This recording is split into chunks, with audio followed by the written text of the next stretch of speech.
Baik, Assalamualaikum warahmatullahi wabarakatuh. Salam sejahtera untuk kita semua.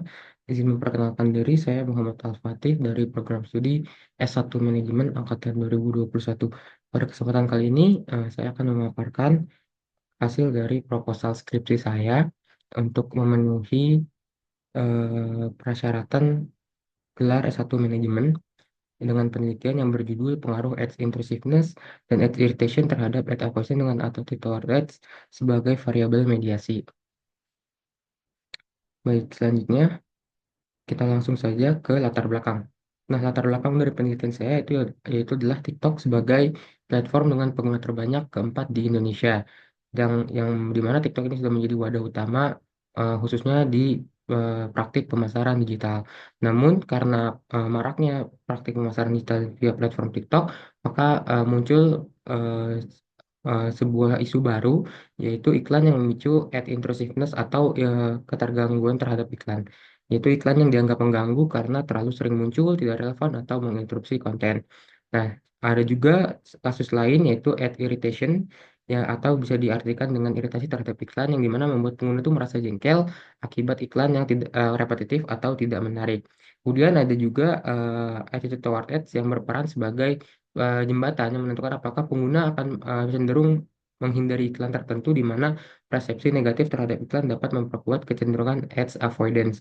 Jadi semakin buruk attitude mereka terhadap suatu iklan atau persepsi mereka terhadap suatu iklan, maka mungkin akan meningkatkan kecenderungan mereka untuk melakukan praktik penghindaran iklan.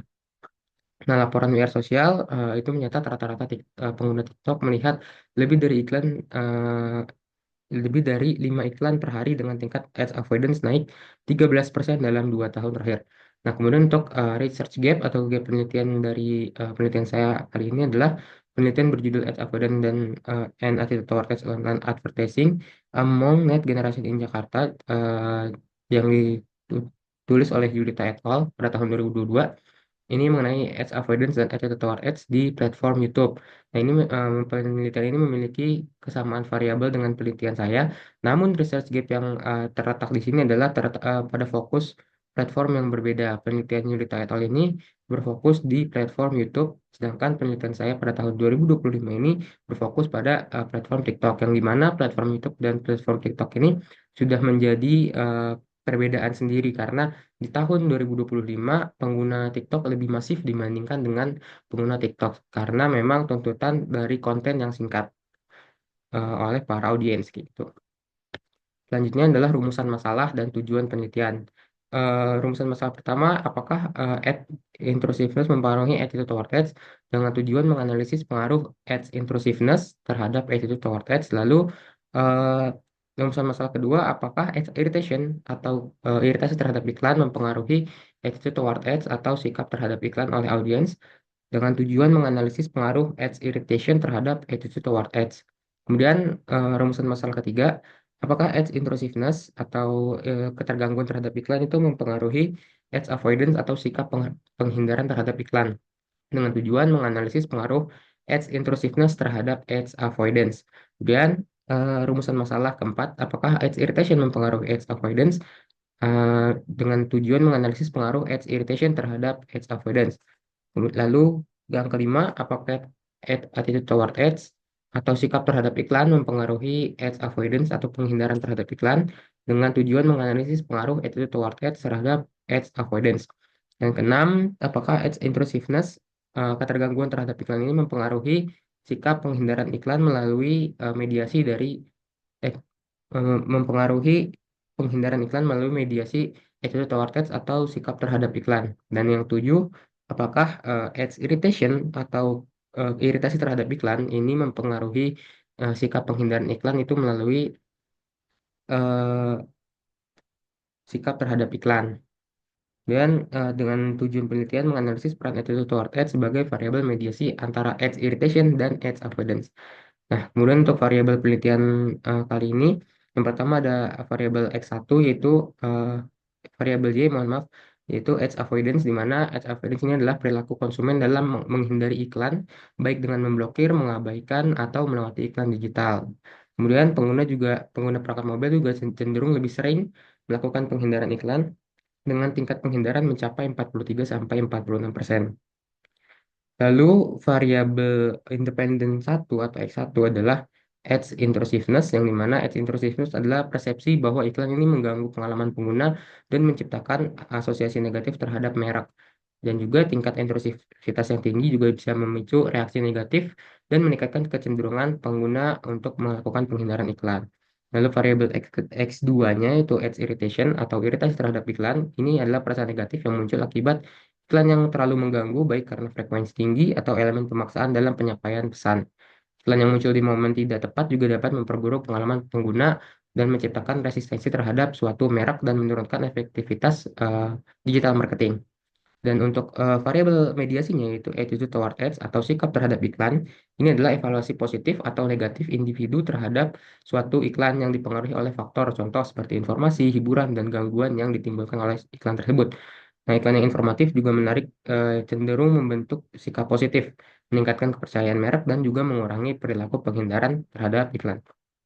Nah, untuk landasan teori dasarnya, yaitu dari King 2023, ini menjelaskan bahwa ad intrusiveness atau ketergangguan iklan ini merujuk pada tingkat gangguan yang dirasakan pengguna akibat iklan yang menginterupsi pengalaman konten mereka. Sedangkan ad irritation ini berhubungan dengan perasaan jengkel terhadap frekuensi atau cara penyajian iklan.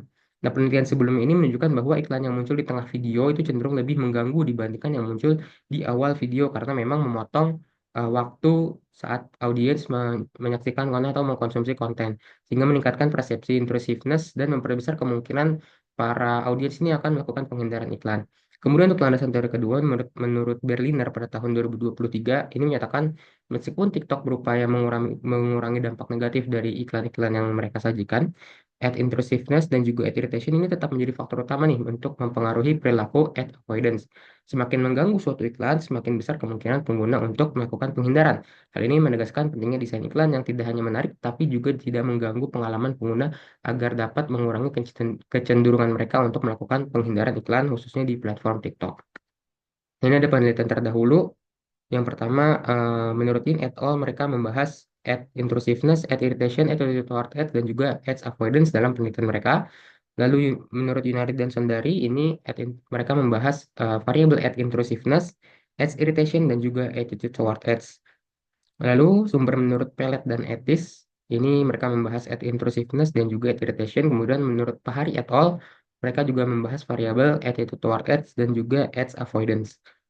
Kemudian untuk kerangka penelitiannya dan juga hipotesis penelitian, ada 7 hipotesis di penelitian saya kali ini. Yang hipotesis pertama di mana ad intrusiveness memiliki pengaruh terhadap attitude toward ads. Kemudian hipotesis kedua, ad irritation atau iritasi terhadap iklan ini memiliki pengaruh terhadap sikap terhadap iklan. Kemudian yang hipotesis ketiga adalah ad intrusiveness atau ketergangguan terhadap iklan ini memiliki pengaruh terhadap ads avoidance atau perilaku penghindaran iklan. Kemudian hipotesis 4, ad irritation memiliki pengaruh terhadap ad avoidance. Dan hipotesis 5 itu attitude toward ads memiliki pengaruh terhadap ad avoidance. Kemudian hipotesis 6, ad intrusiveness memiliki pengaruh terhadap ad avoidance melalui attitude toward ads sebagai variabel intervening atau variabel mediasi. Kemudian yang ketujuh ada ads irritation memiliki pengaruh terhadap ads avoidance melalui attitude toward ads sebagai variabel mediasi. Nah, untuk metode penelitian sendiri, waktu dan tempatnya penelitian ini dilakukan secara daring pada bulan Maret sampai April tahun 2025 untuk desain pendekatan, yaitu desain pendekatan kuantitatif dengan desain kausal atau sebab akibat. Kemudian populasi dan sampel, populasi penelitian ini adalah para pengguna TikTok di Jakarta dengan sampel 200 orang. Dan metode pengumpulan data dilakukan melalui Google Form dengan skala Likert 5 poin ditargetkan untuk pengguna TikTok di Jakarta dengan usia 18 sampai 34 tahun karena memang usia 18 sampai 34 tahun adalah usia atau range demografi dengan pengguna paling banyak di platform TikTok. Nah, untuk analisis datanya, yang pertama ada uji deskriptif, yang ini adalah menganalisis karakteristik data melalui statistik deskriptif, seperti uji normalitas, multikolinearitas, outlier, dan kecocokan model untuk memastikan data valid untuk digunakan. Kemudian ada juga uji validitas dan reliabilitas menggunakan CFA untuk menguji kualitas konstruk dan composite reliability untuk memastikan apakah konsistensi pengumpulan variabel sudah benar. Dan ketiga, ada uji hipotesis menguji hubungan antara variabel dalam model SEM menggunakan SEMPLS melalui path coefficient dengan hubungan signifikan jika p-value kurang dari 0,05 dan t-statistik lebih dari 1,96. Dan kemudian ada uji mediasi untuk menguji hipotesis yang mengandung variabel mediasi, yaitu dengan menganalisis peran variabel mediasi dalam hubungan antar variabel menggunakan metode bootstrapping dengan menggunakan indikator interval kepercayaan. Dan mungkin sekian pemaparan seminar proposal dari saya. Kurang lebihnya mohon maaf. Terima kasih.